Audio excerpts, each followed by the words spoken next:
안녕하십니까, 래핀입니다. 9월 2일 두산 에너빌리티 보겠습니다. 자, 오늘 제가 영상을 찍었는데요. 영상이 좀 날아가 버리면서 다시 한번 이렇게 촬영을 하게 되었는데, 간략하게 핵심만 좀 전달 드리도록 하겠습니다. 자, 오늘 사실 변동 없었죠. 리밸런싱 다음에 크게 움직임 없는 그런 날이었고요. 1.16% 떨어졌지만 거래량도 195만 주로 크게 없었고요. 오히려 아주 낮은 수준에 위치하고 있다. 그래서 거래량이 거의 죽어 있는 상태이고, 거래가 다시 한번 증가를 해야 되는 그 시점을 기다리고 있는데 21선과 이제 5일선이 좀 어느 정도 수렴을 하면서 다시 한번 반등하기 좋은 그런 자리까지는 만들어졌습니다. 그래서 여기서 반등을 위한 명분이 어떻게 될지 그런 것들을 좀 봐야 될 것 같고, 아니면 반등을 할지 눌러질지 봐야 되겠지만, 일단 전형적으로는 좀 반등할 수 있는 그런 차트까지는 만들어졌다라고 보여집니다. 투자 수급 자체는 기관 투자자, 외국인 투자자 양매도 진행되었고요. 오늘 금융 투자 위주로의 매도가 좀 있었습니다. 그리고 연기금 투자자도 12만 주 매도했지만 사실 매수 매도 워낙 반복하고 있는 상황이고, 외국인 투자자도 17만 주 매도하였고 사실 크게 많은 매도하지 않았기 때문에 적당하게 보겠습니다. 손으로 두산 에너빌리티 말고 원자력 테마들 모두 떨어졌고요. 에너지 관련 종목들도 모두 이제 좀 하락을 하면서 전반적으로는 좋지 않았습니다. 코스피 자체는 올라갔지만 코스피에서는 사실 2차전지 관련 테마가 좀 힘을 받는 모습이었고요. 외국인 투자자가 연일 매도를 끝내고 좀 매수를 하였고, 기관 투자자, 금융 투자 위주로의 매도가 좀 있었습니다. 그래서 특별하게 우리가 중요하게 생각할 만한 움직임은 없었다. 그리고 해외 증시는 나스닥이 1.1% 올라갔고 니케이가 0.14% 부합 수준. 그래서 여전히 이제 증시 전체는 크게 떨어지지 않고 유지하고 있습니다. 환율도 적당하게 1,300원 중반 초반 수준이고요. 그래서 글로벌 경제는 크게 우리가 주목할 만한 사항은 없었기 때문에 넘어가도록 하겠습니다. 자, 그 다음에 이제 공매도 잔고 보겠습니다. 공매도 잔고도 특별하게 우리가 지금 주목할 만한 사항은 아닙니다. 계속해서 100만 주 수준에 위치하고 있기 때문에 오늘도 좀 올라가긴 했지만 135만 주 수준이고요. 지금 올라갔다 떨어졌다 반복하면서 크게 전체적인 수치는 변동이 없는 상황입니다. 대차 잔고도 한번 살펴보면, 대차 잔고도 딱히 우리가 주목할 그런 상황 아닙니다. 최근에는 몇만 주 매수, 몇만 주 체결, 몇만 주 상환 수준의 이렇게 반복되는 움직임이고요. 우리가 주목할 만한 사항은 없습니다. 그리고 종목 상세도 지금 17만 주, 17만 주 외국인 투자자는 거의 동일하게 진행이 되었고요. 그래서 오늘은 특별하게 주목할 만한 이 수치는 없었습니다. 그래서 이렇게 이제 가볍게 좀 넘어가도록 하고요. 오늘 이제 원래 제가 주요하게 좀 준비했던 소식들이 있습니다. 그거를 좀 집중적으로 좀 보도록 하겠습니다. 자, 아무래도 최근에 두산 에너빌리티가 계속 이슈가 되고 있는 게 합병 이슈죠. 그래서 그 합병 이슈 때문에 이제 당위성을 강조를 하는 두산 에너빌리티입니다. 그래서 그 당위성이 원전 에너지에 대한 그런 수주가 많이 기대되기 때문에 거기에 대해서 우리가 합병을 해야 되고 그 합병을 성공시켜야 된다, 이런 논리입니다.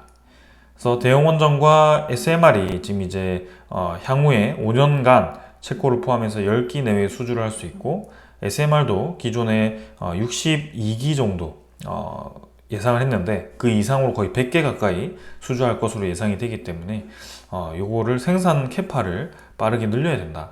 그래서 대형 원전은 연간 4기 이상 해야 되고 SMR은 20기 이상 해야 된다. 이렇게 시설 확충을 해야 된다라는 얘기입니다.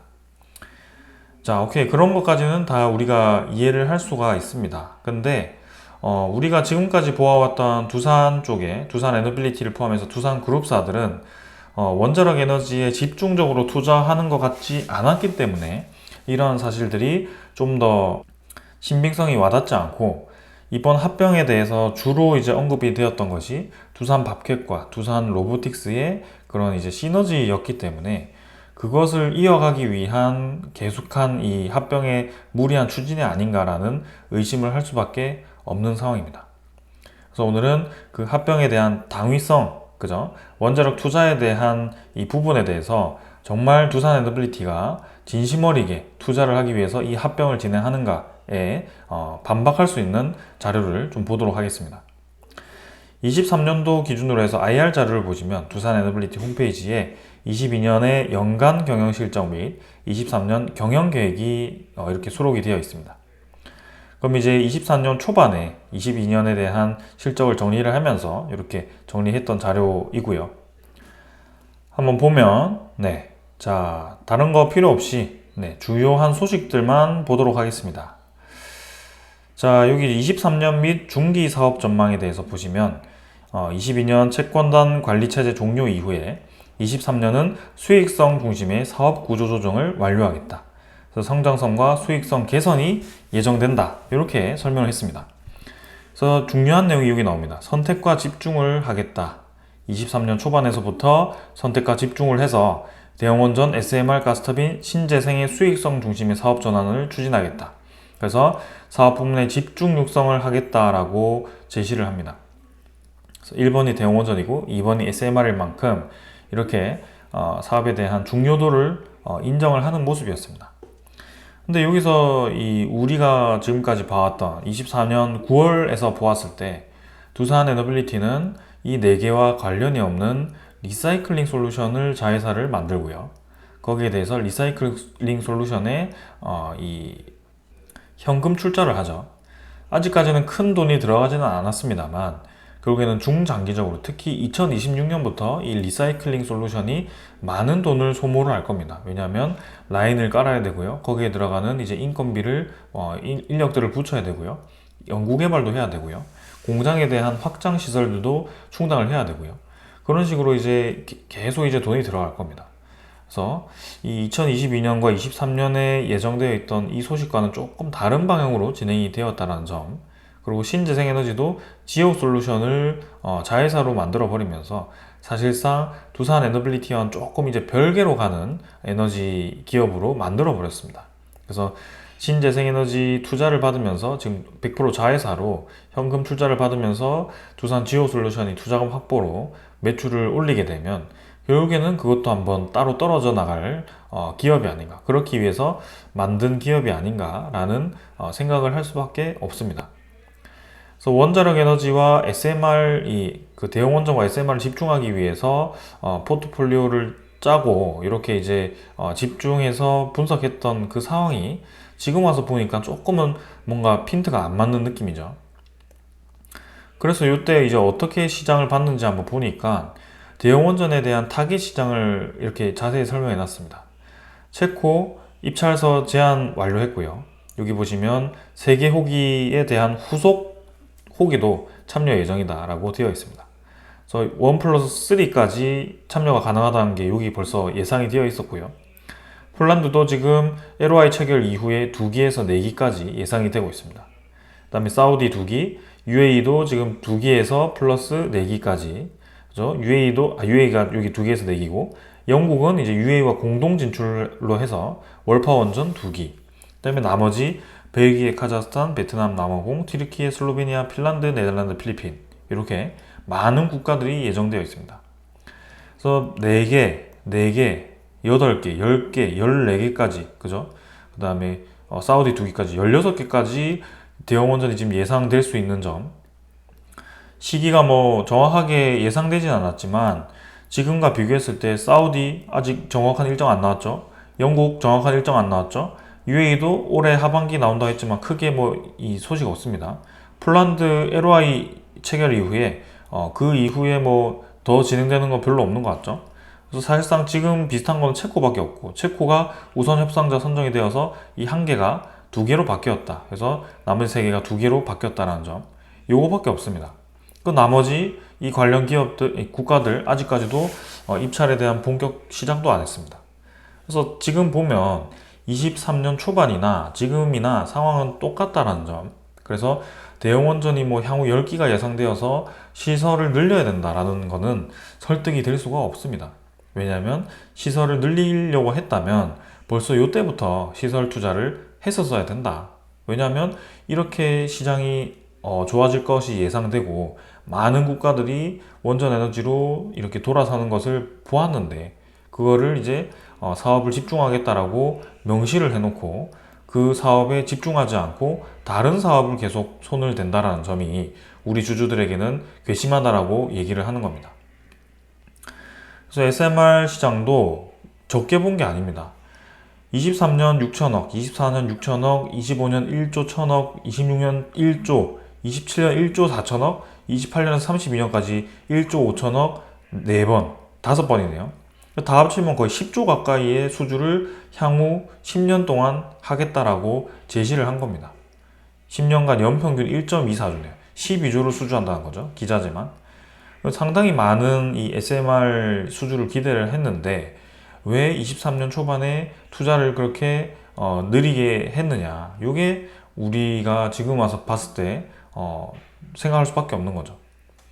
그러니까 지금 이렇게 투자를 목적으로 해서 시설 투자를 해야 된다고 해서 두산 로보틱스에 자꾸 두산 바켓 넣는 그 합병을 성공시키려고 하는데 그것 말고 다른 방법으로 원자력과 뭐 이런 이 SMR에 대한 투자를 한다라고 이렇게 계획을 설명을 했다면 우리 주주들이 더 이제 신뢰감을 가지겠지만 그게 시작부터 뭔가 이상했죠. 주가 지금 두산 에너빌리티가 아니었는데 지금 갑자기 두산 에너빌리티로 넘어온 느낌이고 지금 보니까 23년 초반, 22년 말부터 시장에 대한 확대, 급 성장에 대해서는 이미 예상이 되어 있었다. 그거를 본인들이 직접 정리를 해서 우리에게 IR 자료라고 이렇게 설명을 해놨더라. 심지어 가스터빈도 엄청나게 큰 성장을 하고요. 그 다음에 풍력시장도 정말 크게 성장을 합니다. 그래서 두산 지오솔루션에 얼마나 많은 금액이 들어갈 겁니까? 그래서 사실상 원자력 발전과 그런 이제 이 SMR에 대한 투자보다도 결국에는 이 해상풍력이라든지 리사이클링 솔루션 이쪽에 돈을 집어넣고 싶어서 재무 개선을 하는 쪽도 굉장히 큰 것 같다. 그리고 두산 밥켓을 활용해서 두산 로보틱스의 투자금을 확보하고 싶어 하는 것 같다. 이렇게 합리적으로 의심할 수밖에 없습니다. 그렇게 원전을 좋다, SMR 좋다라고 하던 그런 경영진들이 두산 에너빌리티의 지분을 지금 5,700억을 22년 8월에 블록딜로 매각을 해버립니다. 지분 4.47%를 팔아가지고 블록딜로 매각을 하고요. 2,854만 주.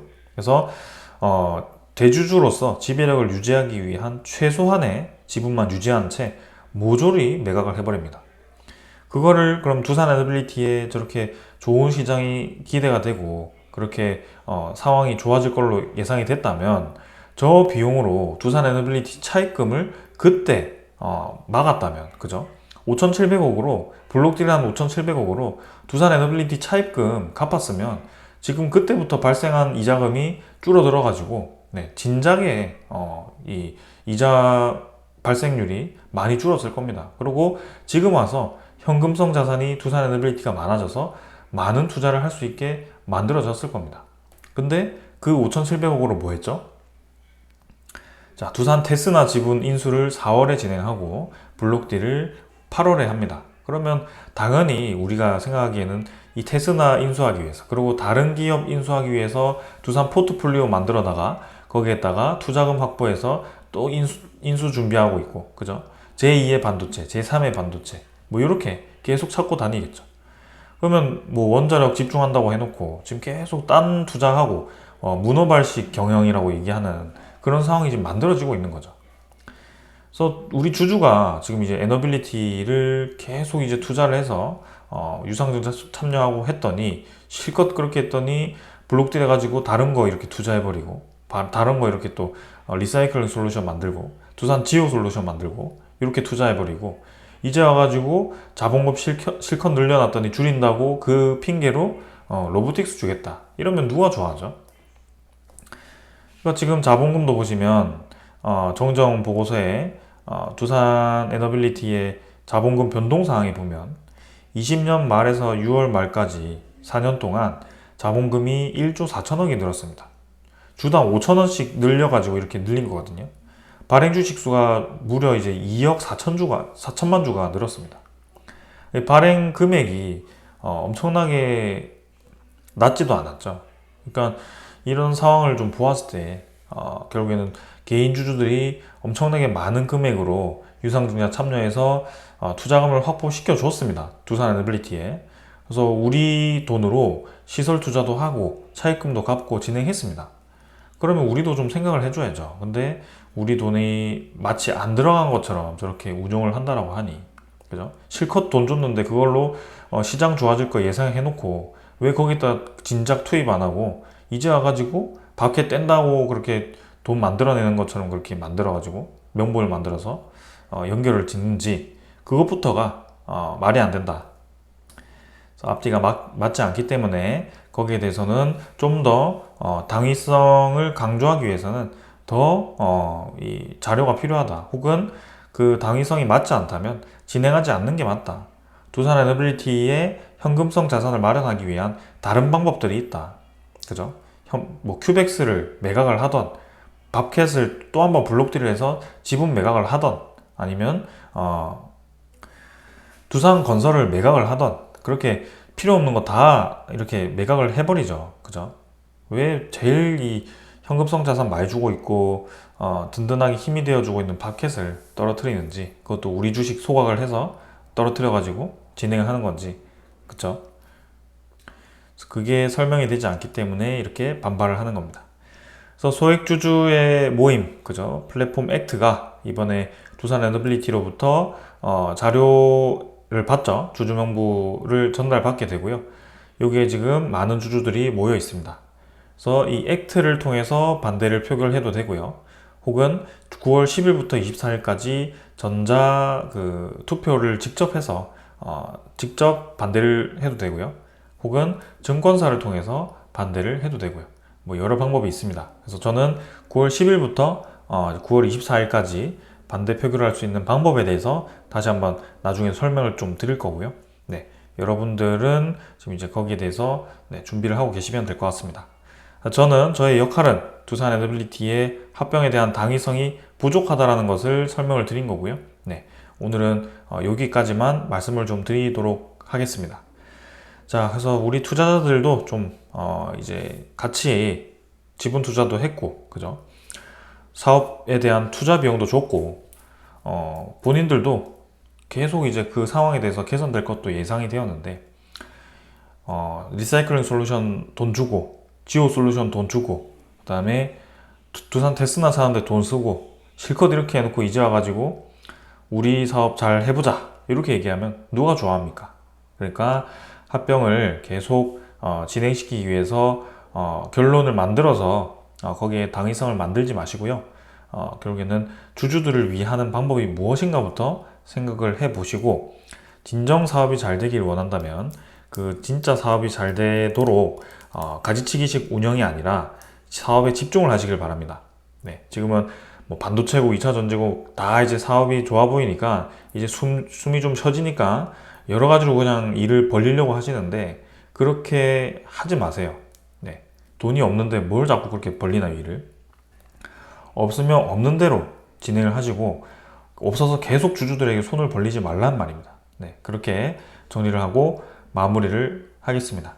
여기까지 하겠습니다. 감사합니다.